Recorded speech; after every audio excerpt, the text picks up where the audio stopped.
Hi guys, welcome to another educative episode of Mentor Space podcast brought to you by Metropolitan YMCA Oluyohe Ibadan. My name is Precious, your beautiful host. With the prices of food skyrocketing in Nigeria today, discussions about agriculture becomes more and more important. Young people, especially women, are stepping up and proving that agriculture is not just profitable, but innovative, sustainable, and interestingly cool. Our topic today is women in agriculture. My guest today is a vibrant farmer and an animal health technologist with over 5 years experience in poultry production, fish and pig farming, and she also consults for farms. Welcome, Ms. Abosede. And Hi everyone, my name is Adegoke Abosede Anna. I'm an animal health technologist with over 5 years experience in poultry and livestock, and also crop. thank you very much for honoring our invitation to be on the podcast today. I'm looking forward to this conversation. So let's get right into it. My first question to you is that why agriculture for you? You know, and it is time for a young person to go to the university or in a picnic and they're applying for a course, they would say, they gave me this course, this is what I want to study, they gave me that course. So was that the case for you? And how did you fall in love with agriculture? Okay, in my own case, I wanted to study food science and technology then, but life happens and I was given animal health technology. At some point, I felt very bad. Because I was coming from a background of food and nutrition, not agriculture. So when they gave me the course, in my ending one, I was having issues with my courses.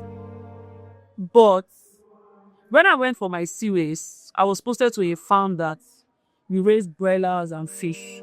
So that was when I feel for those chicken, especially when we have chicken that is sick. So I feel for them and I'll go like, oh, this chicken are not killing. So from there, I started to develop feelings and passion for this course, and I'm very happy that I accepted it the way they gave it. Like, this is my scoop then. Yes, so you found love on the way. Yeah. Let me say I found love on the way. Okay. So, back then, it is widely believed that agriculture, farming is basically for old men and women. Maybe they got a bakery to do and they decide planting something and things like that. And I want to ask, how is that mindset? What do you think about that mindset? Okay. Yes. Some people do believe that agriculture is for our parents. But I would say no. Because nowadays, agriculture now is about innovations and also agribusiness. And it was then that our parents used to go to farm with hoe and cutlass. But now, we have a lot of machines that will help you to farm with ease. And also, we youth, we have seen agriculture as an opportunity now to make profit with least risk. Because doing agriculture doesn't mean you really have to go to school. It's about passion and if you love doing it. Amazing. So, as a woman in this field, this cultural field, what are some of the challenges that you face in being a farmer, being a female farmer? I will not say it's challenges. Rather, I will say it's something for me. It's something that happened to me to grow. Because life is full of challenges. There's no how you do it. There will always be challenges in life. So at some point, the cultural differences, they believe that women are not supposed to. But at some point, especially when we go to the north, I find it difficult to interact with northerners because of the way they wear. But at some point, because I was the only female on my team there, so they won't have a choice that will come and meet me that, oh, auntie, we want this wonder. And after I dictate all the products, if they tell me their problem, if I prefer solutions to them, at the end of the day, they will find confidence in me to come back to me. And I'm telling you, there are some kinds I've not even met that will so confirm. Because we women have a way of, we are, should I say flexible? Or should I say there's a way we connect with this livestock, even though crop that a man cannot, because we are, I don't know, is in our DNA to stay honest. So, and also access to finance. Some people, okay, there was a time I was looking for, and the man categorically told me that because I'm a woman and I'm single, you do not have. So that's the kind of challenges that I've faced, and I'm very sure most women face. But it's about what you want. But if you know you truly want it, you will surely get what you want. So don't think about a woman or because of what the society has said, let me give up prejudice. No, continue to try it, and you've seen the end of it all. Okay. You mentioned access to funding before. So my next question is that are there policies that the government are putting in place for farmers, or are there policies that should be put in place for farmers that would maybe give farmers access to more funding? Okay, yes, there are some policies that governments put in place for farmers, like NISA, we have BOA, and some states too. The government subsidize the price of chemicals, the price of fertilizer for the farmers, so that they can farm with ease. So there's a lot of voices. It's just that if you don't have the right person to talk to, you won't have right information. So we can say that our governments, they are doing that. In terms of I can't say, from what I've seen, I would say that they are doing right. But you know how our economy can be. Even though the government are doing right, but we still have some people that they cut, and what we get to the farmer will be peanuts. You mentioned economy, so I would ask, the prices of food in the market today is high like price. Like there is food inflation in the country. Are there should young people be interested more in farming, and it would curb the prices of food in the market, or there's something else that can be done to sort it out? Because I don't understand, everything is just expensive. Yeah, I feel we should improve more on our local production, and also backyard farming is not really bad. Like where I'm staying currently, the woman beside my neighbor recently, around last month, she planted maize and beans, and also around 2 weeks ago she brought in cage. She wants to start raising chicken. If we ourselves to take it upon ourselves to start backyard farming, at least what you will consume and your family, you already have it. And because the demand is higher, that's why the price is high. So when the demand is high, they will not be able to meet up with supply. So they don't have a choice than to increase price so that they can have more profit. So if we ourselves go into backyard farming, I'm very sure this crazy pricing will reduce. Might not reduce drastically, but we still reduce to something that people can afford. So I think I'm ready to start. But yeah, you should start it. Don't hold me to you, but don't worry my background farm. Okay, so my last question is this: in Nigeria, we import more than we export. Right, we import more than we export. What do you think about this, and what is the solution? What do you think is the solution to this? Okay, it's not that we really like imports, because we're even spending more money in importing what we have or what we can do here in our country.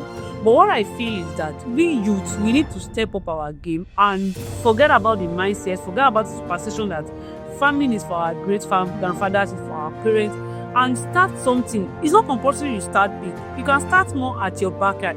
The tomato you want to consume, plant it. The pepper you want to consume, plant it. And the beauty about Nigeria is our land is very fertile. So we can start small. Okay, I was coming from Lagos one day and I was supposed to be in a car with an old woman. I don't know what we are talking about. And the woman was like, she have this in her compound, she have that the land they bought is 2 plots. They build on 1 plot.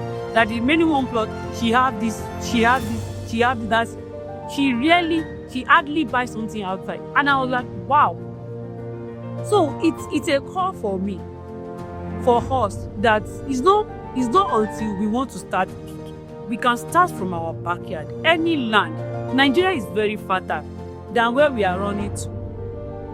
Than where we are importing this thing from. Nigeria is very, very, very. Just start it now. And if you are saying, hey, what of money for fertilizer? It's not compulsory to use fertilizer, especially on a virgin land. Start small, and if you really need something to support your plants, you can get poultry manure. Poultry manure is very cheap now. It's used to be cheap, but now is the price to it. But at least it's the easiest for us to get. Apply poultry manure, and from there, buy 10 chickens, raise it. What you and your family will consume.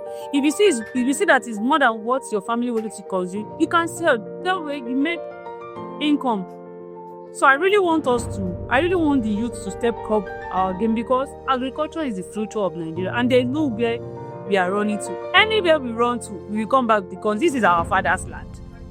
If you run to Canada today, if you run to UK today, you will still come back, because this is our father's land. And do you know the funniest part about it? In Nigeria today, we have a lot of farms that were very big, and none of them were Nigerians. All of them are Lebanese. If our country is so poor, those people will not be running here to start something. Have you heard of Zatec, CHI, Fidan? A lot of companies into poultry production and crop farming. They are from outside Nigeria. So this is a call for we Nigeria. We should not sell our dignity. Rather, let's embrace it, and so we are good to go. Are you saying that can get the dignity back? Because those companies that you mentioned now, like you said, they are from outside the country, but they are employing Nigerians. And some people will just say, maybe they are letting employees and getting money. We can fine with that. And you mentioned dignity. So can we get our dignity back, or have we sold it foolish? I will say we can still get it back.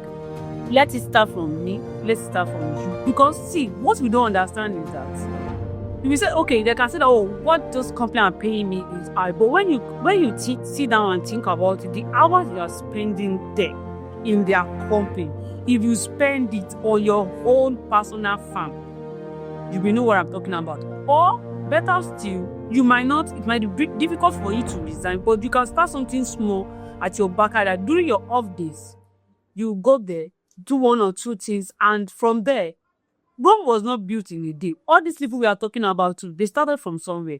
You can start from somewhere. Let's regain our dignity. Agriculture, I said it earlier that agriculture is the future of Nigeria. There is no how we can go to north, go to southwest, go to southeast. We have lands. It's just for us to utilize what we have and stop running away from our responsibility, because I will call it running away from responsibility. I used to tell my friends that, okay, these people that you are seeing that they are going to Canada, they will still call us that, oh, they want to do something here in their father's land. What if we don't jack out with them? Who will they call? So it's just a call for all of us, though it might be tough when you are starting, but if it's about passion, it's about if you love it, and it's also about consistency, because I won't lie to you, it might be very hard from your end, but it's just like slow and steady wins the race. Amazing. I've learned a lot from this conversation. I saw a study that says by 2050, Africa is going to be the food basket of the nation. Just like you said, agriculture is the future of Nigeria. Now these people were taking it further, that the whole world, like Africa is seen by 2050 to be the food basket of the nation. And like you said, it starts with young people. starting, no matter how small, do it, and all of those things, and get our ideas. Maybe you can help them. Sure. I can, with the little idea I have, let me say little idea, because I still have bosses in this industry, but on a more serious note, 2050 or 2052, the study you read is very right, because we have the land. It's just for us to utilize. It's not compulsory you buy the land yourself. You can lease. You can go to some place that they release the land to you, and you look for. It's not compulsory you stay on the farm. Contract it to people. It's an agreement. Okay, this is what I want to do. This is what I want to, and at the end of the whole project, this is what you get. This is what I get. Or you have the money and you don't have the passion for it. Rather than putting the money inside back, you can use it to invest in other people, and you will have an agreement. This is what we want to plant, right? Okay. What and what, and you guys will come to an agreement rather than allowing the money to lie in your bank account. Try and impact to others with your money. Thank you very much. I had an amazing time discussing with you, and I'm sure our listeners loves what they've gained one or two things from this conversation. Thank you again for honoring our invitation. So, dear listeners, we heard it from our dear guest today. Start small. Start from your backyard farming. Be interested in this thing.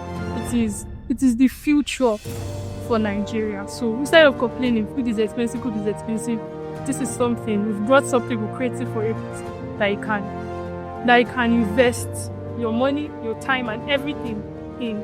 So don't forget to like, subscribe, and share this video to your friends.